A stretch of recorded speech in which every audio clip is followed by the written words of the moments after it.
Welcome to HogTalk, the morning news's weekly videocast.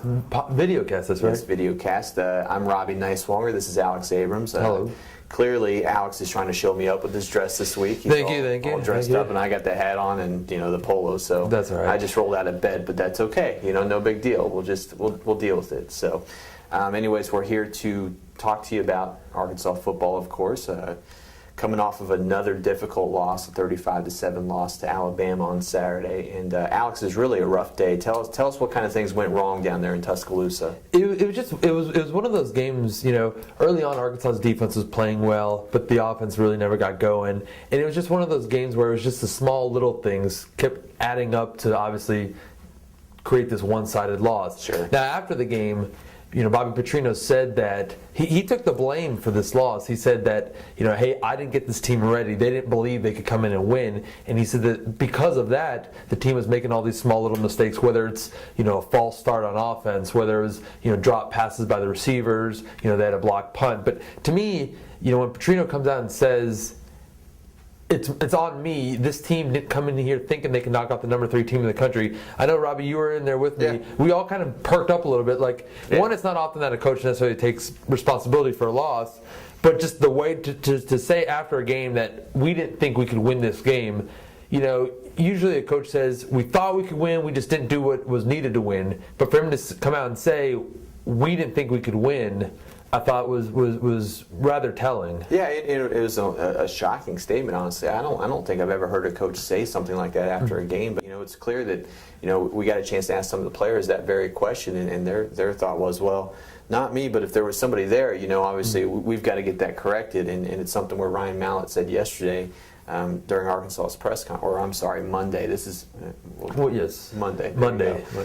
Said that obviously the offense and the defense met on Sunday night and they discussed this matter. Mm-hmm. And he said it's not going to be a problem anymore. If that feeling did exist somewhere, it's not going to be a problem anymore. So it'll be interesting to see how they show up there. And sticking on the Mallett subject. Yes. Obviously, he had a great game against Georgia, and we saw the other end of the spectrum, I think, on Saturday night.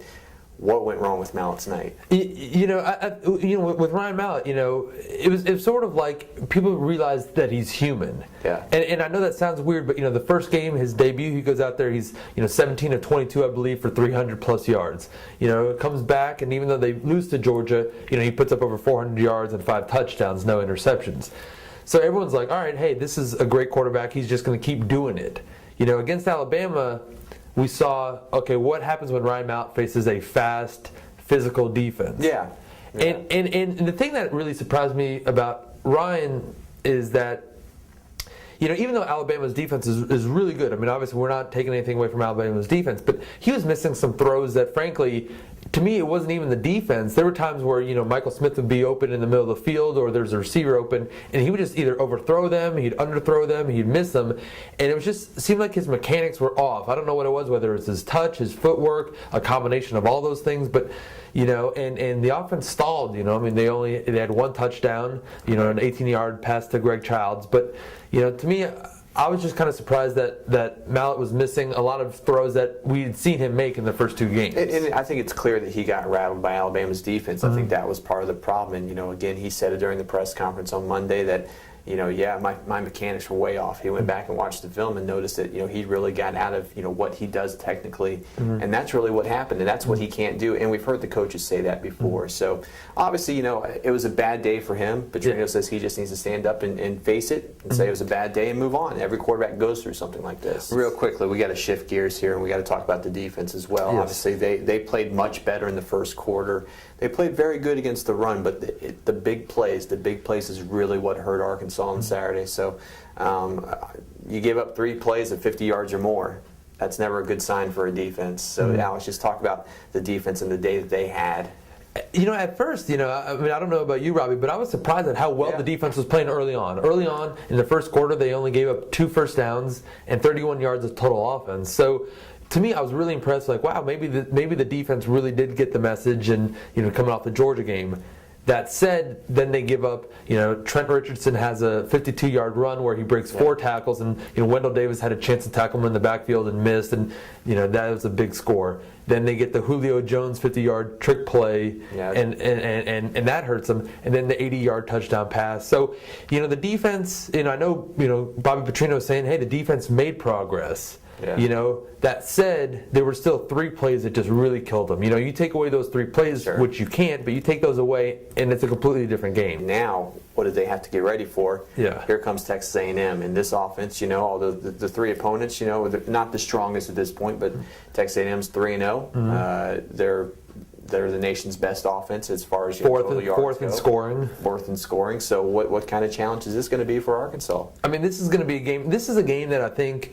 One, Arkansas needs to win, obviously. I mean, after the game, Bobby Petrino was talking about how they must win this game. Right. And as I mentioned in a story in Monday's paper, Arkansas, their players and coaches always say, hey, we need to win every game on the schedule. But I think they really look at this as a must-win game because, Sure.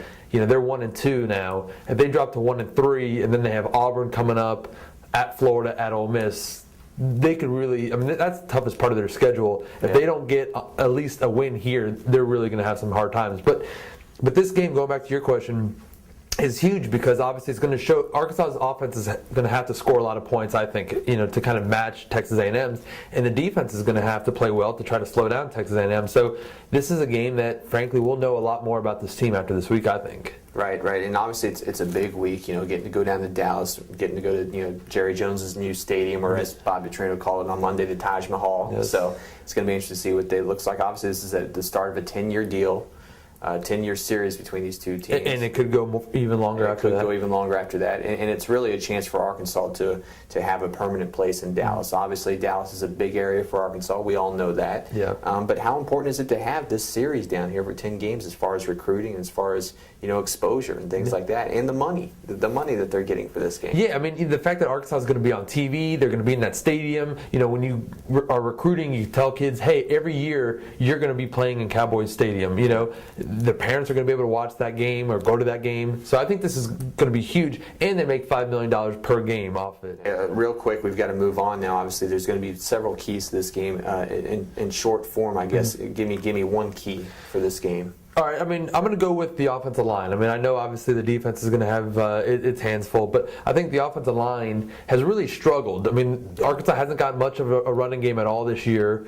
They're going to have to do that because obviously Texas A&M knows that Ryan Mallett's going to try to bounce back from it. So they're going to have to the offensive line is going to have to do a better job of establishing the run.